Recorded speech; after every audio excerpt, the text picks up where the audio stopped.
Drain তৈরির ৩ মাসের মধ্যেই ভেঙে গেল ড্রেনের একাংশ। নিম্নমানের কাজের অভিযোগ রাজগঞ্জে। রাজগঞ্জে ড্রেন তৈরির ৩ মাসের মধ্যেই ভেঙে গেল ড্রেনের একাংশ। নিম্নমানের কাজের অভিযোগ তুললেন স্থানীয় থেকে ব্যবসায়ীরা। জানা গিয়েছে, লোকসভা ভোটের আগে রাজগঞ্জ বাজারে পেপার ব্লকের রাস্তা সহ ড্রেনের কিছু কাজ করা হয়। এই কাজের জন্য বরাদ্দ হয়েছে প্রায় ৫ কোটি টাকা। ৩ মাস যেতে না যেতেই ভেঙে পড়ল রাজগঞ্জ শ্রীসংঘ ক্লাব ময়দান সংলগ্ন রাস্তার পাশের ড্রেনটি। সেদিন সদ্য নির্মিত নালার একটি অংশ ধসে পড়ে। এই ঘটনার পর প্রশ্ন তুলেছে এলাকার ব্যবসায়ী এবং বিরোধীরা। অনেকে নিম্নমানের কাজের অভিযোগ তুলেছে। স্বাভাবিকভাবেই ঘটনাকে কেন্দ্র করে এলাকায় চাঞ্চল্য সৃষ্টি হয়েছে।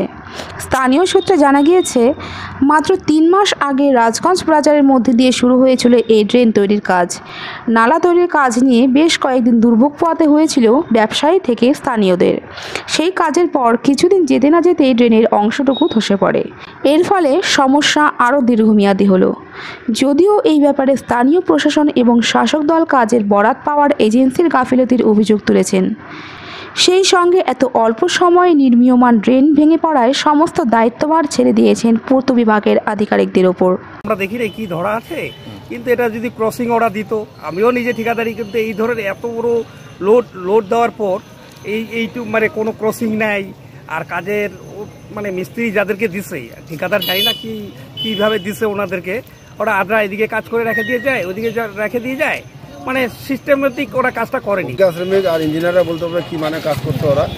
আমরা যখন বলছিলাম যে কাজটা একটু দেখে করতে হবে, বলছে না, বারবার বলছিল যে না, কাজ যেভাবে শিডিউলে দেওয়া আছে সেইভাবে হচ্ছে। বৃষ্টি পড়ছে আর এক সাইডে কাজ এখনো কমপ্লিট করতে পারেনি ওরা, কাজ চলছিল এখনো, অত বৃষ্টির ফ্লোতে আর কি পড়ে গেছে বলটা। প্রথমত দেখেই মনে হচ্ছে একটা দুর্নীতি। এই কাজটা হলো ৪ মাস হলো, প্রায় ৫ কোটি টাকার কাজ। আপনারা দেখতে পাচ্ছেন রাজগঞ্জ বাজার থেকে এদিকে করতোয়া নদী, ওদিকে হচ্ছে হাই স্কুল অব্দি একটা ড্রেন হচ্ছে, সঙ্গে রাস্তা আছে। ৫ কোটি টাকার কাজ।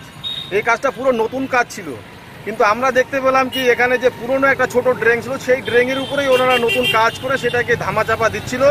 তো যাক, ভগবানের কাজ ভগবানই করে। 3 মাস যেতে না যেতে আপনারা দেখতে পাচ্ছেন রাস্তার কি, ওই ড্রেনের কি অবস্থা, পুরো ড্রেনটাই পড়ে গেছে ধসে। তো পুরোটাই দুর্নীতি, শাসক দলের সঙ্গে যুক্ত আছে।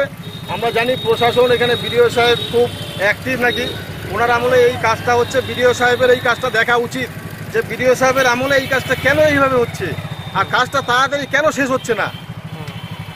হ্যাঁ, অবশ্যই থাকবে। সরকারি টাকা এইভাবে ধ্বংস হতে তো আমরা দিব না। এর জন্য প্রতিবাদ করবো, দরকার হলে রাস্তায় নামতে হলে আমরা রাস্তায় নামবো, বিডিওর কাছে যাবো, দরকার হলে ডিএম এর কাছেও আমরা যাবো।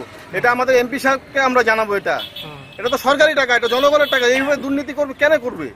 কাজ কমপ্লিটই হয়নি, কাজ হচ্ছে। এবার বৃষ্টির ফলে দেখেন পাহাড়ের মতন ধসামছে পুরো ড্রেনটা।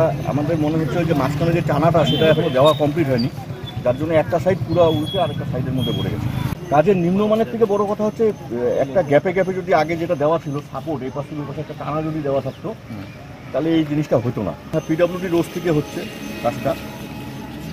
এই ড্রেনটা একদম এই আমাদের এই করতোয়া নদীর সাপোর্টের ড্রেন থেকে শুরু করে একদম রাস্তার 2 পাশে হবে, একদম আমাদের স্কুল পাড়া মোড় পর্যন্ত টোটাল বিউটিফিকেশন নিয়ে ড্রেন, 2 পাশে ড্রেন আর এই পেভার ব্লকের ফুটপাথ, এটা নিয়ে আমরা যেটুকু শুনেছিলাম 5 কোটি টাকার মতন বরাদ্দ হয়েছে পিডব্লিউডি রোডসের পর। দেখেন এগুলো যেমন এক সাইডেরই কাজ হয়েছে, আরেক সাইডের কাজ এখনো হয়নি। তারপরে উপরের এখনো মানে আন্ডার কনস্ট্রাকশনেই ড্রেনটা ভেঙে গেল। আমরা এমএলএ সাহেবকেও জানিয়েছি, এমএলএ সাহেব বললেন যে উনি কথা বলছেন কর্তৃপক্ষের সঙ্গে।